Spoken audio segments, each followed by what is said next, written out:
Welcome to Transformation with Martinet. Conquer everything and compromise nothing. This show brings you real, raw, and vulnerable conversations. If you have never liked small talk and have been on a personal growth journey for a long time, stay tuned as Martinet and her guests share empowering stories. Now is the time to own your past and look toward your future with hope. Believe in your dreams, and all that you want to achieve is possible. Transformation Coach Martinet helps you accept and love you for you. It's time to listen to your heart and tap into your unlimited potential. You have the answers you need inside. Sometimes you just need the right guide to help allow transformation to happen. Transformation with Martinet starts now. Welcome back, everyone, to Transformation with Martinet, where we conquer everything and compromise nothing. Happy Friday, everybody. And I don't know about you, but well, it's very beautiful, but I'm blessed to be working at home because, boy, we've got snow everywhere. My guest and I were just talking about just getting our dogs out before the show and weather and all that. And sometimes it's like, oh, yikes. But it's beautiful, and we're blessed to do what we do. So without further ado, welcome back, Evelyn Knight, my friend, my colleague. We work together as well. And this week, we want to talk about the way that we are raised, the way that, just the way we're treated, just how this forms us before age 5. So welcome, Evelyn. So happy to have you back. Thank you. Yeah, it's probably my biggest passion in life is really helping people to understand how the early years impact us for the rest of our life. In fact, 90% of the brain is actually formed in the first 5 years of life.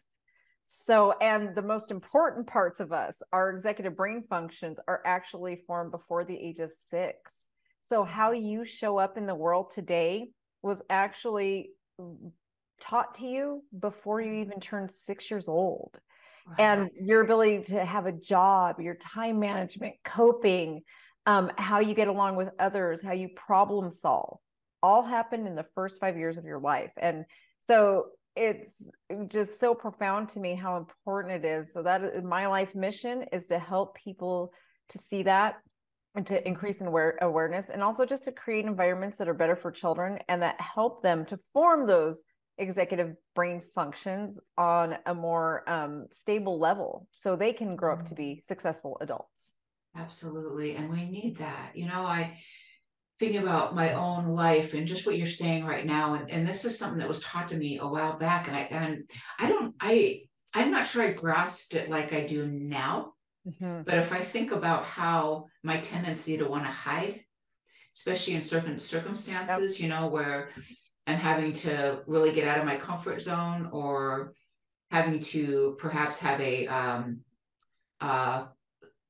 we call it in my community more of a carefrontation than a confrontation, but it's still some way you got to put yourself out there.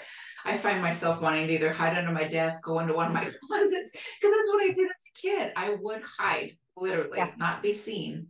Yep. So we have different stories, but we both went through some little difficult times. How did your life start out, and how do you look at your life right now and the things you've had to overcome to get where you are now? It's really interesting. And I love that you asked that, because even if we look at how did our life start, right? From the time of even inception, or the stories that we hear about our birth, that all still affects us psychologically in knowing how we started. And I know for me, my mother had a very difficult delivery. And as a young child, she would tell me all the time about how difficult it was. So as a child, knowing that my presence coming into this world was difficult always made me feel like I was difficult, and that I was it was difficult to deal with me. It was difficult to have to put up with me because and it's kind of ironic. We tell these stories and not even realize, Mom didn't mean anything by it. She wasn't being mean at all. She was literally just telling me the story of my birth.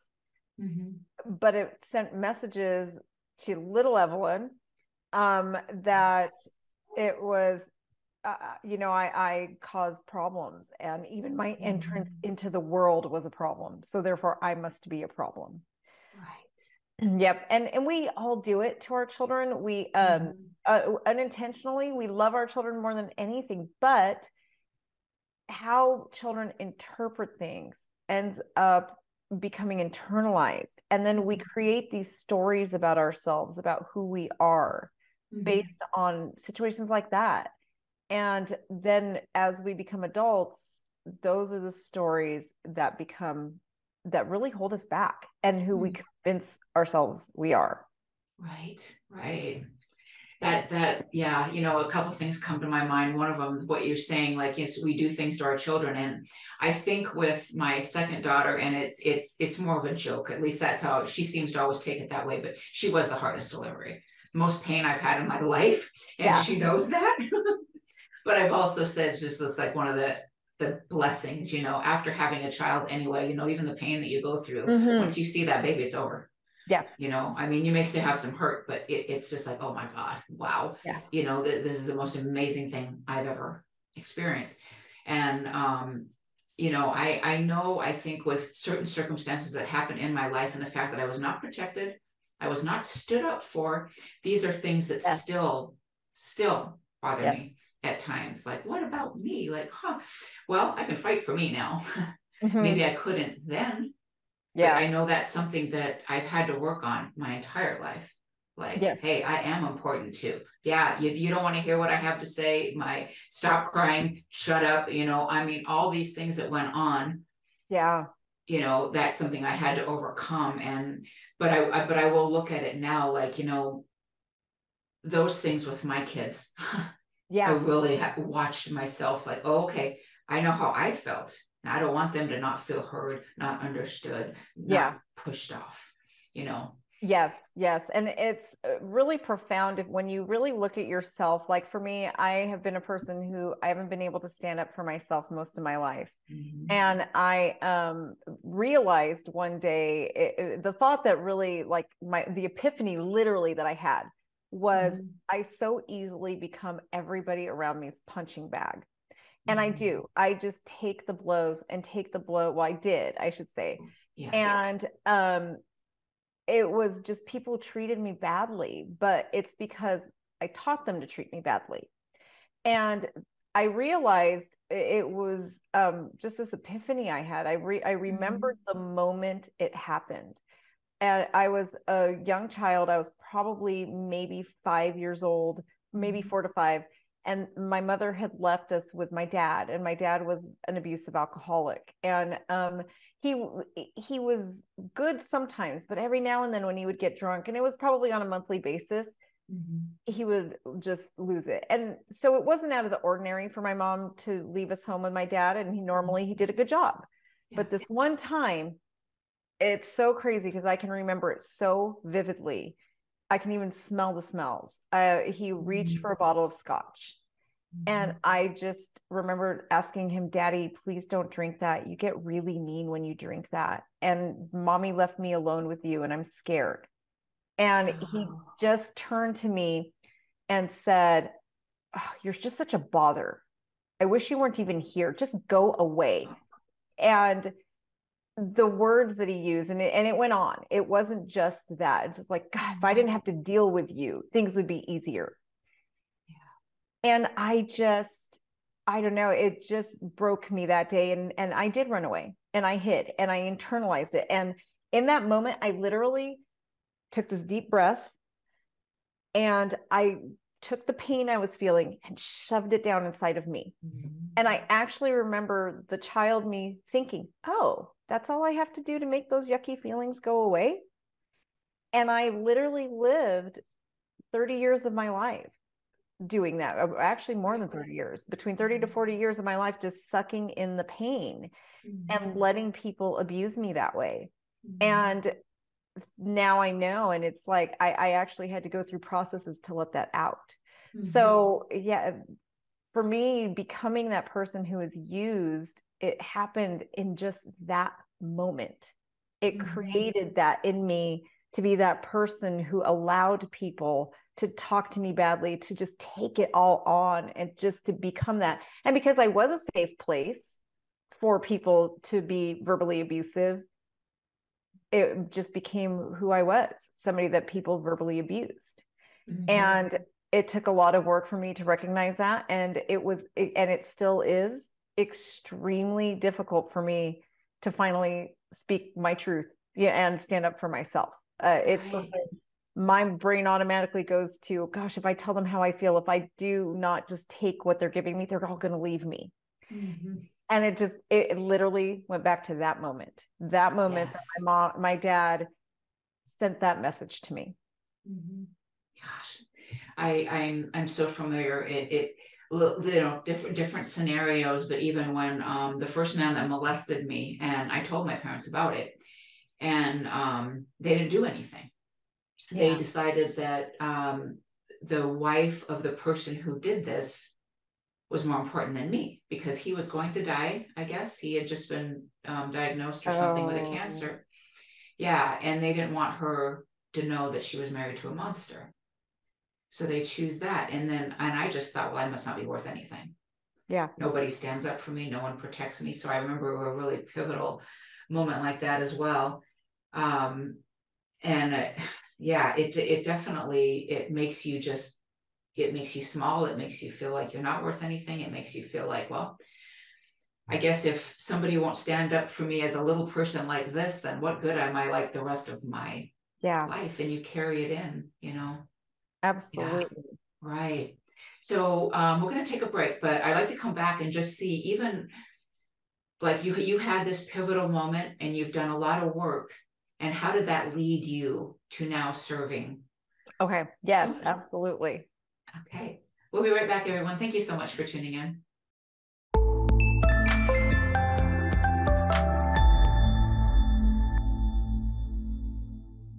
Welcome back, everyone, to Transformation with Martine, where we conquer everything and compromise nothing. If you're just tuning in, my guest today is Evelyn Knight, and we are talking about how things that happen to us, the way we are raised, situations in our life before age 5 can just really shape our whole lives. And we've been sharing our stories about that. And I asked Evelyn right before we left that how did what she went through and the healing that she's done brought her to where she is now, where she helps young people and has a whole revolution going on to help young people. Absolutely.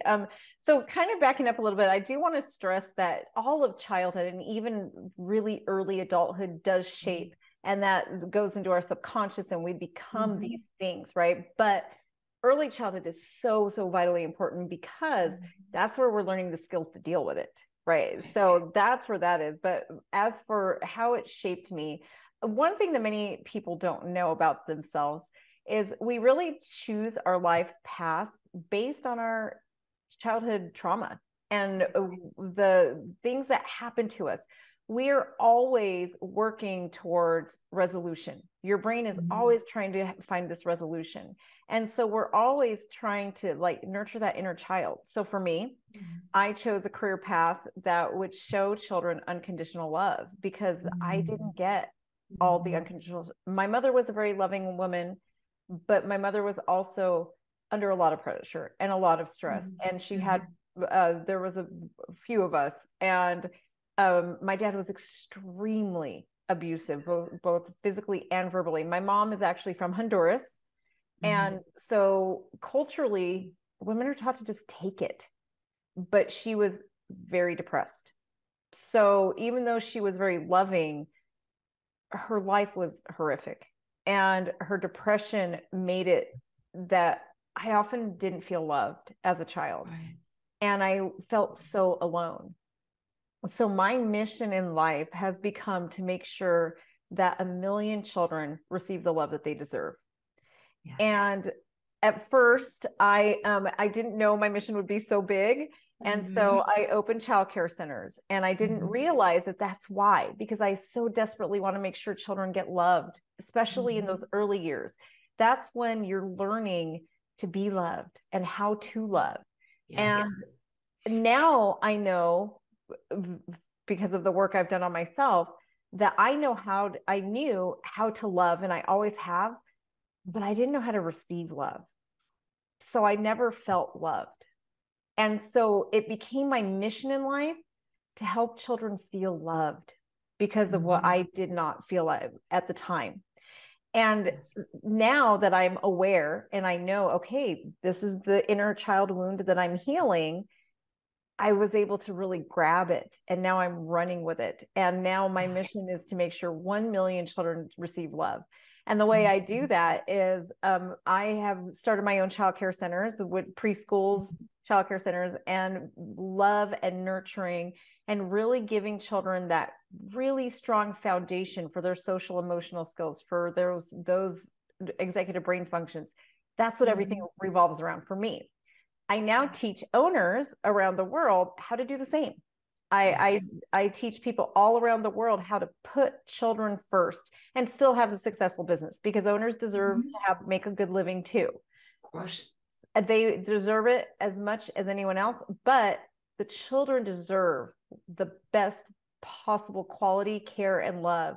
And that's my mission and my goal. And I actually just started a new division that we're going to actually help people who have the same kind of passion that I do establish and open childcare centers, so that we can make sure that there's more and more and more places where children are receiving that love. And I can tell you, just to paint a picture of the average child's day here in the United States right now, and this may not be your children, but this is what I see in my experience of caring for over 1,000 children. The average parents are very busy right now. They're trying their best to do their absolute best, and it takes a lot of work. And so what we see a lot of times is a parent will drop off their child at 6, 7 a.m. The child is with us all day while the parent goes to work. The parent picks them up from work and they run straight to the soccer field or the baseball field, or they're at cheer practice or gymnastics, whatever it is. And then the family runs home. They try to get whatever dinner that they possibly can quickly and easily. Then the kids take a bath and then they go to bed. And then the next day it happens again and it happens again. Now the weekend comes. Parents are exhausted. They have been on this roller coaster ride with their child all week long. But while their child is with me at my childcare center, the parents are working and they're trying to run and get everything done that they can. And so they're frazzled and they're exhausted. But now the weekend is here and they have to do laundry, clean the house, get all the grocery shopping done. And now there's also extended family. Our extended family is, well, when are you going to go see grandma? When are you going to see aunts and uncles? And so you're trying to fit all this in to the weekends. But my question is, and what I realized was, when are children getting loved? When is anybody just sitting with them, nurturing them, being there for them? They are caught in this cycle of frenzy and they've literally been forgotten. And parents are doing all of this because they want what's absolutely best for their children. And we've kind of created a society where a lot of parents don't have a choice. We have to work. But it's really created this perfect, I don't know, it's like this firestorm where children are not getting the time they need just to have that loving adult sit with them, to play. There is nothing more important in a child's life than getting on the floor and playing with them. But I don't know very many parents who have time to do that. So my programs, that's what we revolve around. I understand that parents are we have crippled parents in the United States right now. And so that's what we do. We make sure that we're filling that gap. It's a huge gap. And I want to be there to make sure that those children are getting love, that somebody is sitting down with them. It can't be all about the academics, because we can build the smartest children in the world, but if they're not mentally okay, what's going to happen? So that is where we come in. And that is my mission and my goal, is to bring childcare programs that not are only educating them on the preschool and getting them ready, but also really intentionally showing these children the love they need in order to develop and become the best socially, emotionally grounded people that they possibly can. Yes. Yes. And what I keep thinking about was your first TED Talk, right? And you were talking about kids having, like, you were talking to children in your center, like, well, what did you get for Christmas? Well, I got this, but I haven't even played with it yet. Yes. That is so sad. It was, I forget the timeline, but it was, as I felt, I thought for sure I knew it was March, but then I was like, wait, no, I think it was the late snow. But it happened a few years ago. And this is when like the light bulb went off in me. And because I was the mom too, who thought I had to get my child to every event. And I had to, I thought we all did that once. But I had a group of children. It was a snow day here in Nevada. And I live in northern Nevada. So we did have a snow day. And our schools were on a 2-hour delay. And so the children had gone to school, and now my buses went and picked up children like kindergartners and first graders after school. And they arrived at my childcare center. Well, I was also arriving. As they were coming in, I was going in the building. One of the little boys ran out and he was so excited. And he said to me, Miss Evelyn, I am so excited. It was a snow day. And I'm like, yes, that's amazing. It's awesome. I'm so glad you got a snow day. He's like, no, but you don't understand. I finally got to open my Legos I got for Christmas and I got to play with them. And it was just a shot to my heart. I thought, here we were months after Christmas, and this child only now got to open his Christmas present that he's been so excited about. But what really, really resonated with me is as soon as he was saying it, the other children started chiming in with the same stories, the same situations, the same, I know, I finally got, I did. And I just realized, oh my gosh, these children don't even get time to play with their toys. And that is literally how the human brain grows. Humans grow through play. And that's when I just had this complete paradigm shift within myself, and that something needs to be done. This is not okay. These children are not properly developing if they don't have time to play. It is just Dr. Peter Gray, for anybody who wants to research this, is amazing and has done studies on thousands of children and really illustrates the importance of play in humans. He's studied different societies and different cultures at the same time of how humans develop. And we literally learn everything through play. And that's how we develop as humans. And so taking that away from children is literally stunting their cognitive growth. And that day when I saw that, I just knew I have to do something.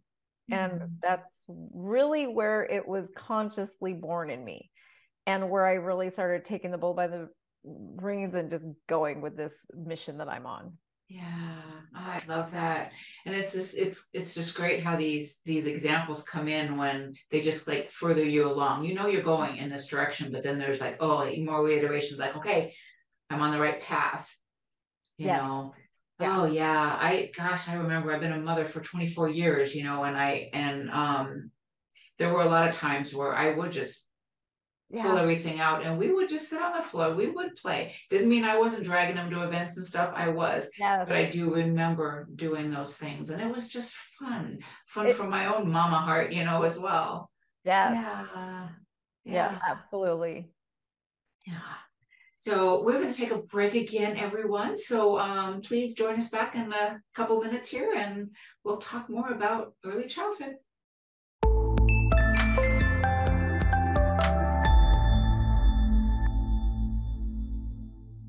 Welcome back, everyone, to Transformation with Martine, where we conquer everything and compromise nothing. My guest today is Evelyn Knight, and we were talking about early childhood education. And I remember as a brand new mom, and I was determined. I was a paralegal in the corporate world. I was going to go right back to work. Well, when I saw my first daughter, there's no way I was going, and I was going to start developing something on my own, which I did. But I do know the importance of a good child care center, because my first daughter was just wanted to be with mama. It wasn't a problem or an issue, and I could be and still do some work. But my youngest daughter needed much more social, much more play, and she wasn't happy with the things like that we would do around the house or what I could tailor around work. She really needed to be in a good place. And the center that I went to was phenomenal, and it was the teachers. Yes. She loved it. She loved to go, and she was happy when she came home too, but she really loved to go. So I remember one teacher that I will never forget ever, just how she was with Lindsay, because Lindsay had some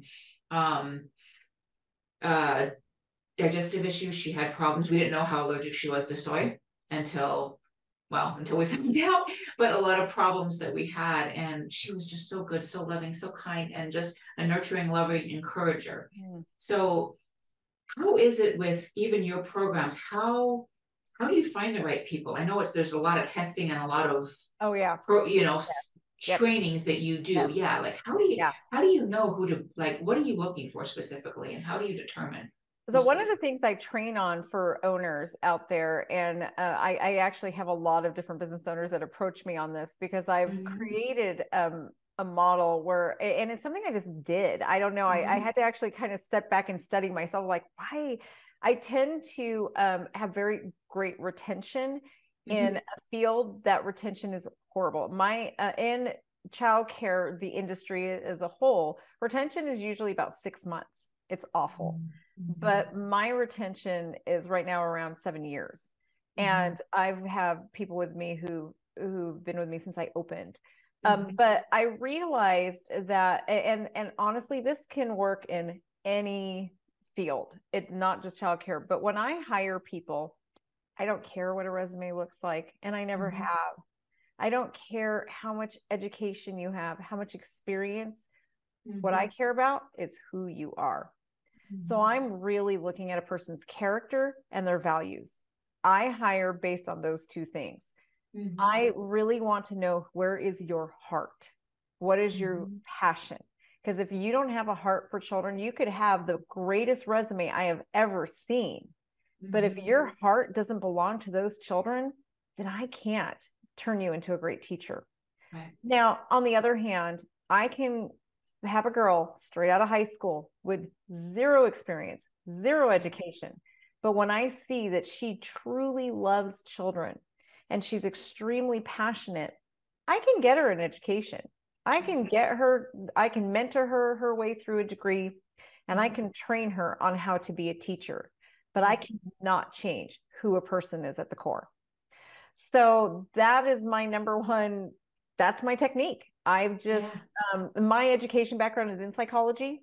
So I created some interview questions over the years. As I've been hiring people now for about 16 years, and I've just through trial and error have really created some questions and scenarios as well that really shows me who a person is, I want to see your heart. That's what I want. And that's really the key, because I'm the owner, and yes, the culture, the brand is all me, but the heartbeat of a childcare center are the teachers. They really are. And a lot of times, like I was in the same boat as you, when my oldest son, I thought my child was never going to daycare. Daycares, and like one thing too is no one's allowed to call my childcare center a daycare. To me, daycare is a dirty word. That is what the stereotype, of you drop it, they're glorified babysitters, really. And there are a lot of them out there. But that's why I refer to my center as a preschool or child care center, because we are not a daycare. But I had that thought in my head. That's what I saw the industry as. I saw it as this place where children were basically just babysat and farmed and poor quality. But I had a similar experience with my oldest. He was so used to just being with me, his dad, and it was just adults all the time. So the first time he had the opportunity to have a play date with someone his own age, it was actually a couple of years older than him. He didn't know what to do, and he hid under the table the whole time, because he didn't even know how to be around another child, and he was 3 years old at the time. And so that's when I realized, oh my gosh, this is not healthy. I've got to do something. Well, my nephew had been going to a child care center, and I talked to my sister-in-law on the phone, and she said, hey, if you find a good place, and she kind of coached me on how to do something, but I was so insecure about it that I got a job working at the child care center. I can see that. I did not trust them with my baby. And I thought, if I'm going to take my son, I am really going to get to know these people. I am really going to get deep inside. And that's when I learned about the industry. And I learned to love it and to hate it at the same time. I saw the ugly side of it. And that's why I decided to develop my own programs, because I was able to eliminate the things that I really didn't like, that weren't good enough for my own child. And I knew if it wasn't good enough for my own child, this is not what I'm giving to other children. Right. So there are some amazing places out there, but I would caution parents, because there are some that aren't as well. But there are some pretty easy things you can do to vet a child care center. And if anyone out there is an owner, or if your child isn't a child care center and you know somebody who doesn't fit some of the things I'm about to say, have them listen. And this is what I actually help. This is what I help owners create, is those environments that are best for the children.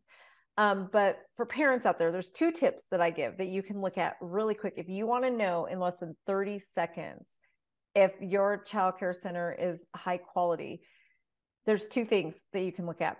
First of all, when you're looking at the classrooms, look at where things are placed on the wall. I know that seems crazy, but it is. It really is. Are they up high? And so, like a rule of thumb, are they above 5 feet? Do you see posters and artwork that's like higher up on the wall, or is it lower? Everything should be on the child's level. Yes, The classroom is about the children. And the biggest mistake I see is you're going to find childcare centers that are either about the adults or about the children. They either care about what the parents think and pleasing the teachers, or they care about what is best for the children. A childcare center that knows who doesn't have behavior problems, who knows about child development, and who is really in it for the children, their displays on the wall are going to be at their level, so the children can walk up and look at them. The second thing is, look at how the classroom is situated. If there's a bunch of furniture up against the wall and you've got these big open rooms, they don't know what they're doing. A classroom should, if you get on your knees, it should actually look like a bunch of little rooms instead of one big room, where you can literally only have 3 to 4 children playing in each little section. So to us as adults, it's going to look kind of cluttered, and it's going to look like there's things all over the place. But to a child, it looks like it's a bunch of little tiny rooms, and those are called interest areas. And you should have enough interest areas so that there's only 3 to 4 children in each interest area at any given time. So those are the 2 really quick things you can look at to see if they put children first. Oh, I like that. That's really good. I mean, just the pictures alone, just like, oh God, that completely makes sense. Yeah. My gosh, it's supposed to be for them. It's, you know? Yeah. Yep. And then, when did Little Knights and Maidens start? I know that was your first center, and that seems so long ago. Yes. I had a home center before Little Knights and Maidens, and I started that in 2006. And then Little Knights and Maidens actually started in 2008 when I actually opened my first child care center. Yeah. Okay. Yep. Okay. Yeah. And how was that? Like, how did you feel about that? Were you, I mean, obviously excited, you're starting this business, but how did that transition from so small to an actual It is so stressful. And I can tell you, it's part of the reason I started my other company, Childcare Business Professionals, is because I didn't know what I was doing. I thought I knew what I was doing. I had been in management before. I had owned other companies, and my husband had owned some stuff, and we thought we knew what we were doing. I was great at running household finances. And I knew children. I knew early childhood education. I had been a teacher. I had been an infant toddler director. I'd been in the field, but I had no idea what it meant to be an owner.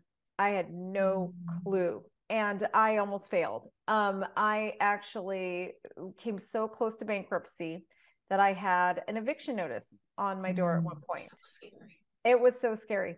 And I was able to pull it out. I mean, I basically had to admit to myself one day that I didn't know what I was doing as a business owner.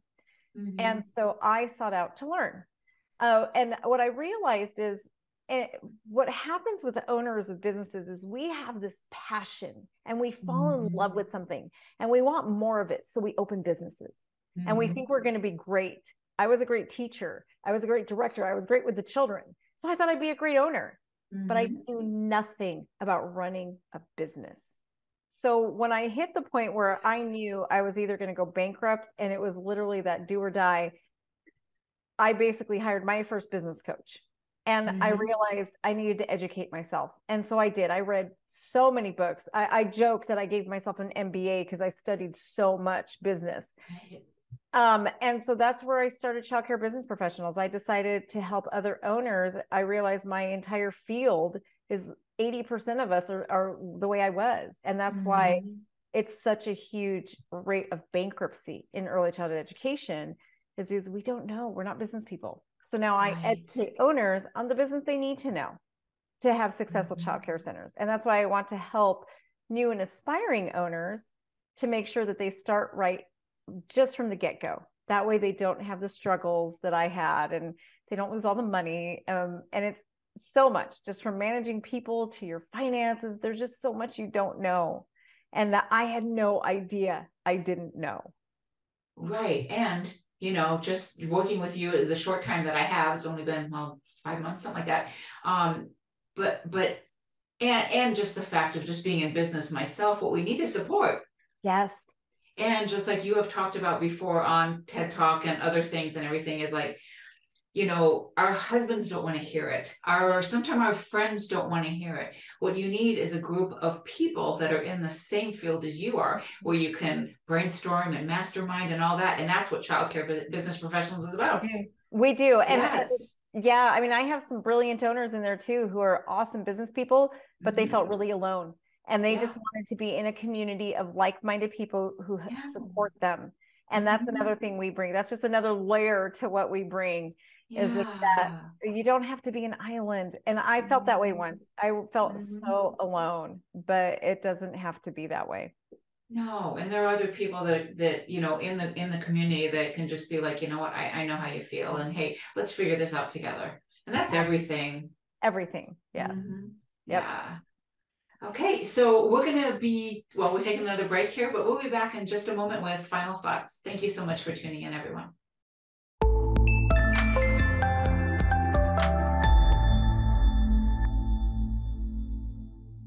Welcome back, everyone, to Transformation with Martinez. And we've been talking with Evelyn Knight, my guest, and early childhood education.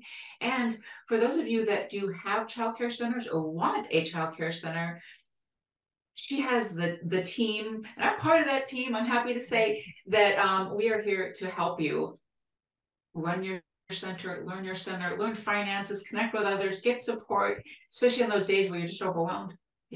It's wonderful to have that team to reach out to. So Evelyn, what's going on right now in the Childcare Business Professionals, and what do we have going on to offer to help other people? Well, I actually want to, before I tell you what my you just made me think of something. One of the biggest things that I like to offer, and one thing that really makes me stand out, because there's a lot of business coaches out there, is that one of my biggest concern is mental health.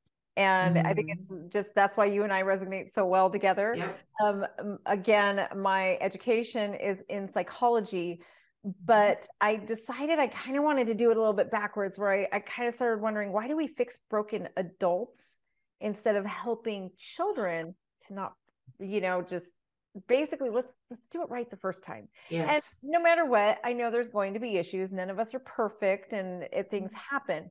But I actually too went and became a certified life coach, kind of using my psychology. I just kind of like the philosophy of life coaching a little bit better than, or even just that positive psychology.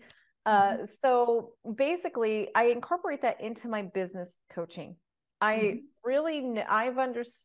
have an understanding now that in order to be successful in anything in life, it really starts with your mindset. Everything, just the weight loss, whatever it is you're doing, It's all up here. I'm actually somebody who's lost 150 pounds, and I couldn't do it until I became well. And it was the same thing with my business. I couldn't turn it around until I became well. So when I'm working and coaching people, I really also have a component that helps your mental health. And it really just, we work on your thoughts and how to reframe our thinking in order to be successful. So it's something we really do work on a lot, along with just the basic business knowledge, because that it's the marriage of the two that will make you successful. So I just wanted to add that as well, because it is just life coaching, and just your mental health is so, so vitally important. But on the other hand, what I'm working on right now is my Building Blocks program, which is helping new owners or potential owners. Like if you own a home childcare program and you want to transition into a childcare center. One of my other passion projects right now, I'm doing another TED Talk coming up, and the topic I'm speaking on is really having something for you. And going back to the time that I was a stay-at-home mom, and I really just needed something for me. I needed to be more than just mom and wife, and I wanted a career. And I had actually quit my job at the child care center at the time when my second baby was born. But I felt so like I was losing my identity. So there's a lot of moms out there who, I'm sure you're home and you want something different. And we see a lot of people trying multi-level marketing companies and different things. So now I really want to help just more women own their life and become business owners. And I am doing that through childcare centers. So I actually have an event coming at the end of this month that will be focused on helping women launch childcare centers, and men. It doesn't matter to me whether you're a man or a woman who wants to. Just my passion now is to help more owners become owners, help you into that ownership. So if you have a home center that you want to establish a child care center, or even if you want to start a home-based center, that's awesome too. The Building Blocks that we'll be doing with you will actually help you to start the process of going through that journey. And so we're doing a free seminar March 31st through and April 1st. That's going to be leading people on those beginning steps to ownership. That's totally exciting. Totally exciting.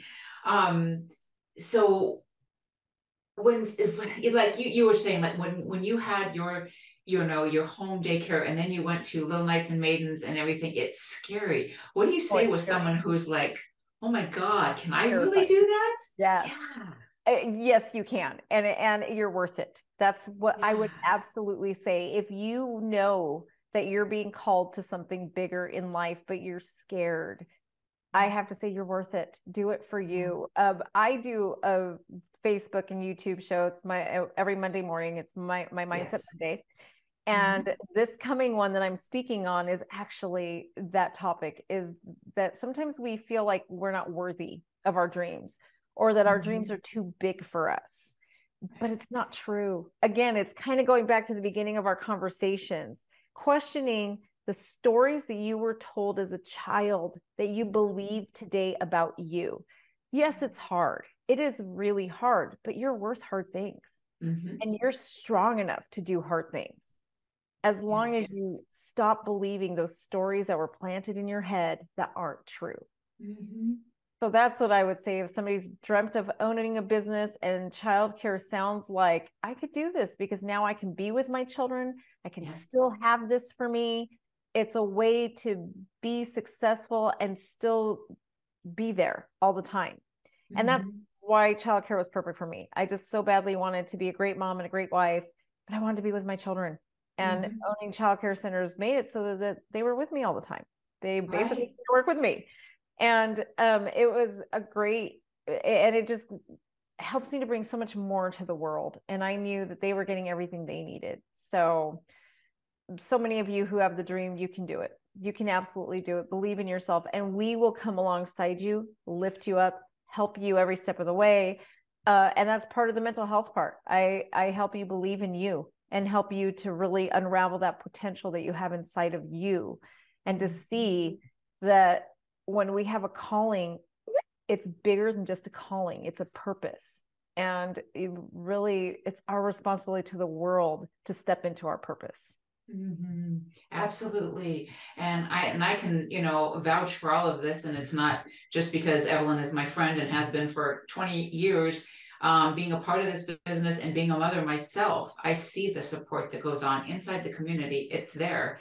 And also, just as a life coach myself, and have been for years, is that, yeah, it's hard to step out of that comfort zone and to take these steps into your life, but you are worth it. And the thing is, you have evidence. You have other things that you have accomplished, so many other things that you have accomplished. And if it helps you to make a list of those things, do it. Yes. And even if like you're going through a hard time or you have a hard time getting things started, also go over everything that you have accomplished already, everything you've survived already. Yes. That helps tremendously, just to push you out there like, hey, I have done this. I have succeeded. I have survived. I can do it. It's Final funny. Thoughts. I keep this little Post-it note on my monitor, and it's actually 4 questions from Katie Byron. And it basically, whenever you're facing one of those situations where it's like, I just can't do that, I ask myself, because I still have major imposter syndrome issues. So whenever it comes up, I ask myself these 4 questions from Katie Byron. Is it true? Can I be absolutely sure it is true? How do I react when I believe this is true? And those, I know there's a question I'm missing on my Post-it note, but those are the 3, those out of the 4, those are the ones I ask myself. Every time I'm trying to tell myself I'm not good enough for something, or I can't, or anything like that. And when you go through those questions, it's suddenly like, you know what? The evidence does show different. I can do this. It isn't true. And it's really empowering and wonderful when you really just step back and question your reality and realize that those stories you tell yourself aren't true. Yeah, I was just even sharing just today with another entrepreneur that, we often just step from one thing to the next, to the next, to the next. We got to stop and celebrate. Yes. We talked about that with your TED Talk. It's like, oh, well, it's okay. I already have another one coming. No, we got to celebrate the first one. Yes. Yes. Yep. And that was last week's Mindset Monday for me. I talked about how it's never good. It's like the accomplishments are never good enough. Yeah. So, yep, totally. Just, again, it's the same kind of wounding as the opposite, where you feel like you can't. Sometimes you feel like it's not enough when you do. So just 2 of the same things on the opposite end of the spectrum. Yes, absolutely. And quickly, even though it's listed, where can people find you? You can find me, I'm everywhere, but if you want to go to www.childcarebusinessprofessionals.com, that is my website. And then Linktree/Evelyn Knight, you will find all my social medias. Yes. All right. Thank you so much, Evelyn. Thank you. So appreciate you and your wisdom and just what you do in this world for children. Appreciate you. Thank you, everyone, so much for tuning in. We'll see you next Friday at 1 p.m. Eastern and 10 a.m. Pacific. Thank you for tuning in to Transformation with Martinez. Real, raw, and vulnerable conversations. Listen or watch live every Friday at 10 a.m. Pacific, 1 p.m. Eastern on TransformationTalkRadio.com as Martinez and her guests have deep, meaningful conversations, sharing empowering stories. Step into your passions and lead with your heart. If you are ready to accept and love you for you, visit martinezemmons.com and start allowing transformation to happen today.